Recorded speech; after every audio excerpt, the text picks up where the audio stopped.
Olá, meus queridos, professor Nelson Rezende Júnior, professor de Direito Penal, seguindo aqui com a nossa matéria, falando sobre crime impossível, né? Nós já falamos sobre outros institutos, como arrependimento eficaz, desistência voluntária, até arrependimento posterior, né? Nós vamos falar agora sobre o crime impossível. Bom, o crime impossível está previsto especialmente no artigo 17 do Código Penal e nós vamos jogar ele já na tela, tá? Mas é importante que a gente compreenda o seguinte,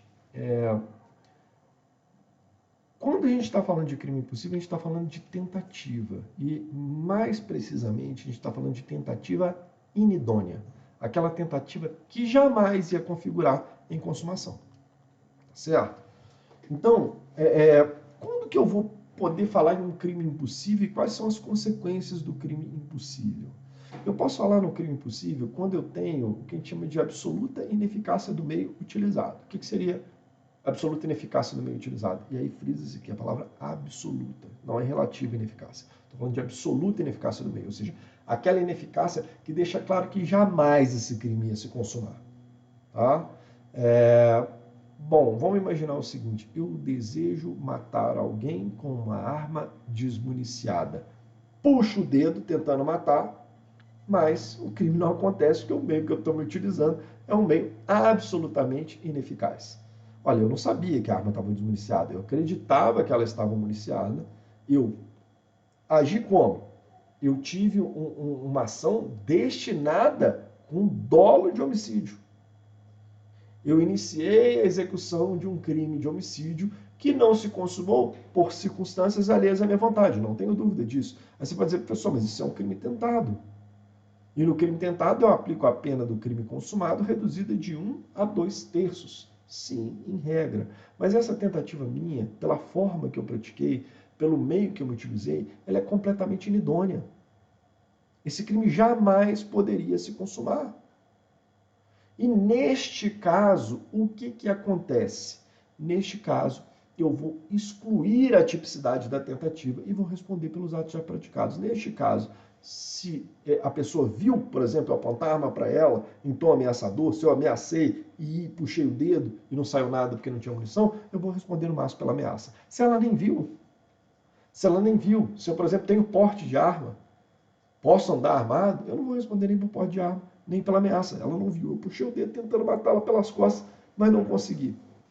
Por quê? Porque a arma estava desmuniciada. Neste caso, eu tenho um crime impossível pela absoluta ineficácia do meio utilizado. Pessoal, mas e se mascar? E se tiver munição e mascar? É um crime impossível? Não necessariamente. A perícia, se apreendeu essa arma de fogo, por que eu tenho que ter uma perícia sempre quando tem uma apreensão de uma arma de fogo? Tem que verificar se ela é capaz de disparar primeiro. Munição que foi apreendida dela, tem que saber se essa munição é capaz de disparar. Se a perícia dizer, olha, é capaz de disparar, mascou naquele momento, porque muitas das vezes, gente, o sujeito atirou ali, puxou, mascou. Porque a munição não estava bem condicionada, estava úmida e tal. E você puxou, o cão pegou ali na espoleta, mas pegou num ponto dela onde não teve a explosão. Às vezes, gente, o sujeito vai lá e mexe assim, ó, mexe um pouquinho no projetil, vira um pouquinho de lado, puxa o dedo de novo, o cão pega num ponto da espoleta onde é capaz de disparar e dispara. Às vezes aquela mesma munição que mascou, se o sujeito girou um pouquinho ali e apertou de novo, ela dispara.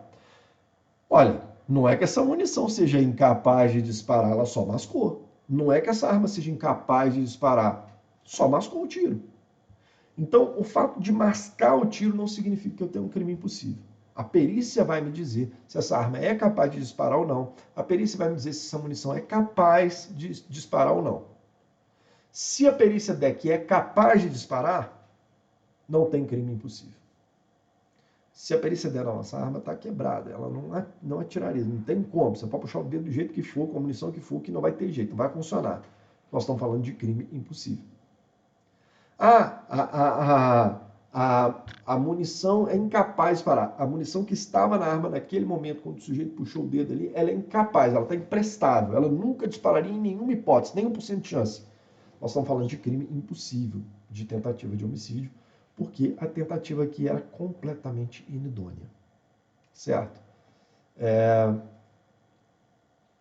Quer ver um outro exemplo de ineficácia absoluta do meio? Vamos imaginar o seguinte, eu resolvo, te chamo para você ir comigo para a gente poder furtar num cofre do Banco do Brasil. Tá? E aí o cofre tem biometria, tem senha, tem uma chave computadorizada, você tem tudo junto, só abre no horário certo, temporizado e tal. E aí a gente chega lá fora do horário sem a chave, sem a biometria necessária, sem a senha, e aí na hora que chegar lá eu falo assim com você aqui, você tem um grampo de cabelo aí? Um grampo de cabelo? Um grampo de cabelo, me presta aí que eu já vi uma pessoa abrindo um filme, um cadeado com um grampo de cabelo, nós vamos abrir esse cofre aqui do Banco do Brasil desse jeito, e pego o grampo de cabelo e fico lá tentando abrir o cofre. E obviamente não consigo, né? Mas fui filmado, eu estava tentando a subtração de coisa alheia. Claro que estava tentando. Eu iniciei a execução de um crime que não se consumou por circunstâncias alheias à minha vontade. No entanto, a minha tentativa é completamente idônea, porque o meio que eu utilizei absolutamente ineficaz para essa prática criminosa. Certo? Eu dei 2 exemplos aqui, bem exagerados, que eu acho que a gente consegue entender um pouco melhor sobre a absoluta ineficácia do meio. Cuidado, porque muita gente pergunta assim, o furto no supermercado? Aquele furto onde você tem uma série de câmeras. Você tem câmera para tudo quanto é lado. Bom, nesse caso do furto de supermercado, quando você tem câmera espalhada por todos os lados, não necessariamente esse sujeito que está subtraindo o supermercado, ele está se utilizando de um mecanismo completamente ineficaz. Bom, vamos ver no caso concreto. Se no caso concreto esse indivíduo foi monitorado desde a hora que ele chegou, porque ele já era suspeito de furtar, ele foi visualizado na câmera o tempo todo, nem um segundo ele ficou fora da câmera. Ele foi seguido pelos seguranças do mercado. Os seguranças viram quando ele pegou o objeto e botou dentro da blusa. Viram quando ele estava saindo, cercaram o local, ele não tinha como escapar. E aí quando ele passa pelo caixa sem pagar, os seguranças mão nele. Bom, neste caso eu tenho um crime impossível. Porque o meio utilizado pelo agente foi absolutamente ineficaz. Ele jamais consumaria esse delito. Mas não significa que seja impossível furto em supermercado com monitoração por imagem. Aliás, a maioria dos supermercados tem a monitoração por imagem e eles têm inclusive um setor de perdas, porque todo dia some alguma coisa no supermercado. Então, olha só, não é pelo fato de ter câmera que está verificada o crime impossível, por absoluta ineficácia do meio. Não é isso. Mas se no caso concreto, junto com a câmera, todas as outras circunstâncias demonstrarem que seria impossível se consumar o delito através daquele meio utilizado pelo agente, eu tenho um crime impossível. O agente não vai responder pela tentativa do furto, ok? Esse aqui é um tema mais controverso dentro do crime impossível, absoluta ineficácia do meio. Mas nós temos ainda a absoluta impropriedade do objeto. A absoluta impropriedade do objeto também verifica a hipótese de crime impossível. Na absoluta impropriedade do objeto, o agente está tentando atingir um objeto do crime que não existe, por exemplo, ou que é impróprio para a prática daquele crime. Vou te dar um exemplo. Uma pessoa está querendo praticar um aborto. Ela está tentando praticar um aborto e ela toma um medicamento abortivo. Nós estamos falando aqui da hipótese do autoaborto. A mãe quer abortar, ok? E ela toma esse medicamento abortivo porque acredita que está grávida, toma esse medicamento para abortar. 124, autoaborto. 124 do Código Penal, tá? Só que ela não está grávida efetivamente. Ela achou que estava grávida, estava com atraso na menstruação, ela estava se sentindo com a barriga já um pouco maior, ela estava acreditando que estava grávida e ela tomou o medicamento abortivo querendo abortar. Ela iniciou a execução de um crime de aborto que não se consumou por circunstâncias alheias à vontade da gente? Sim, sim.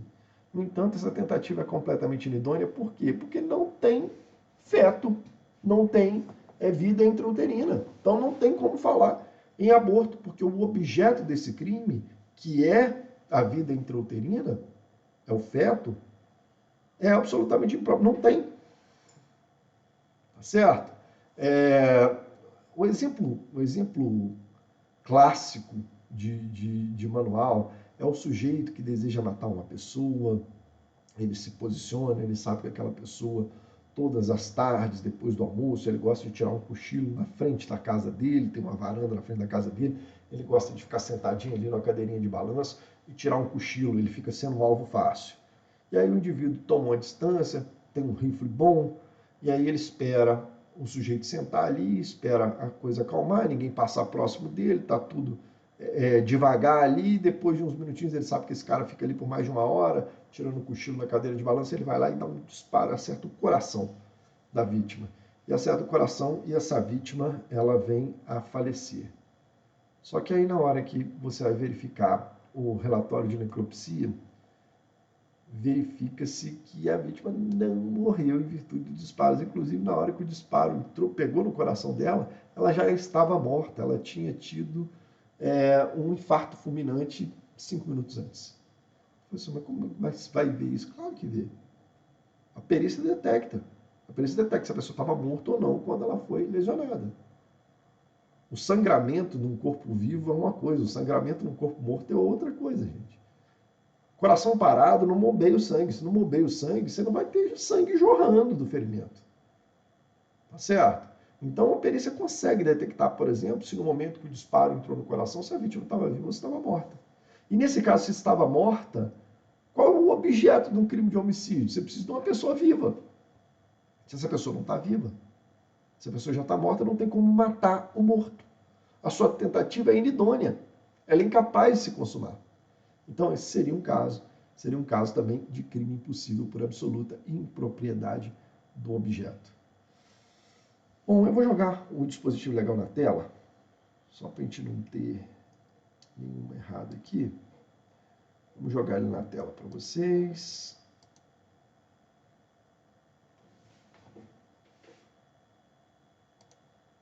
Tá aí, o dispositivo legal. Olha, crime impossível, não se pune a tentativa quando por ineficácia absoluta do meio ou por absoluta impropriedade do objeto é impossível consumar-se o crime. Bom, qual é a natureza jurídica desse dispositivo? A natureza jurídica desse dispositivo é de exclusão do fato típico tentado. Nada impede que você responda por crimes que você tenha praticado como meio, né? Pode imaginar o seguinte, você portou ilegalmente uma arma de fogo com o objetivo de matar uma pessoa, só que quando você atirou nela, ela já estava morta. Você pode responder pelo porte ilegal de arma de fogo.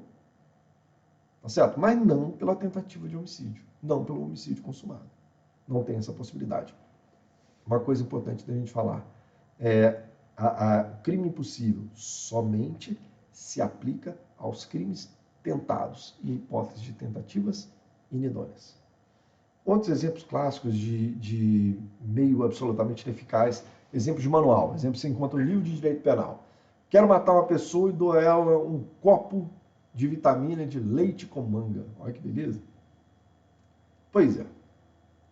Ninguém vai morrer. Tá certo? Ninguém vai morrer. Faço um voodoozinho da pessoa. Vou lá e monto um voodoozinho dela, um bonequinho bonitinho, espeto ela, espeto o coração, desejando sinceramente matar aquela pessoa. E aí?